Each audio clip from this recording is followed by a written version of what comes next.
La symétrie des attentions met l'homme au cœur du projet de l'entreprise. Elle vise à ce que la relation de l'entreprise avec ses clients soit symétrique à la relation de cette même entreprise avec ses propres collaborateurs. Faire de l'expérience collaborateur une condition sine qua non pour la réussite d'une expérience client. Cela signifie d'aligner tout le management sur une seule vision, à savoir la satisfaction client, donc le customer first.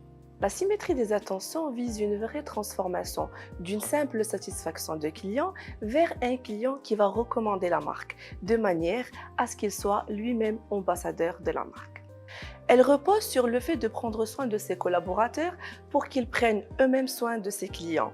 Autrement dit, les prendre en charge au même titre que le client et les fidéliser au même titre que les clients. La volonté étant très importante pour la mise en place d'une stratégie de symétrie des attentions, la mobilisation de tous les collaborateurs est très importante à travers la mise en place d'ateliers de partage, de brainstorming et de prise de parole. Le référentiel de service. Où aller et que viser? Donc le référentiel de service est très important pour toute entreprise. C'est lui qui définit la stratégie de l'entreprise, les enjeux et les contributions de tout un chacun. Accompagner ses collaborateurs.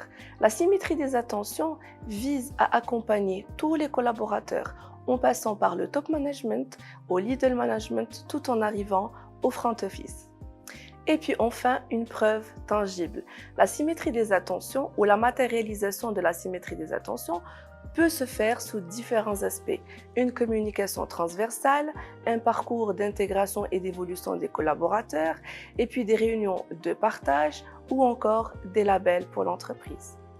Le manager moderne sait équilibrer entre les exigences de l'entreprise et le bien-être de ses collaborateurs. C'est pour cette raison-là que la symétrie des attentions vise l'épanouissement des collaborateurs pour une expérience client réussie. Cela veut dire qu'un collaborateur épanoui peut satisfaire encore mieux le client final. Dans une démarche gagnant-gagnant, voici quelques dimensions de la symétrie des attentions.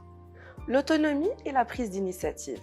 Le collaborateur a plus de marge de manœuvre, il est fier de lui et son sentiment d'appartenance, il est approuvé par l'entreprise. Le client, quant à lui, ressent que l'entreprise fait confiance en ses employeurs. Cela signifie qu'il peut obtenir la réponse à sa question sans passer par différents interlocuteurs. Et puis finalement, l'entreprise qui a une bonne réputation auprès de ses collaborateurs et auprès de ses clients. Elle développe donc son attractivité employeur et son attractivité de la marque. Cela implique que les engagements cités dans le référentiel du management doivent correspondre au vécu des collaborateurs sur le terrain. Et aussi, les engagements cités dans le référentiel des services doivent correspondre parfaitement aux attentes et aux expériences vécues par les clients.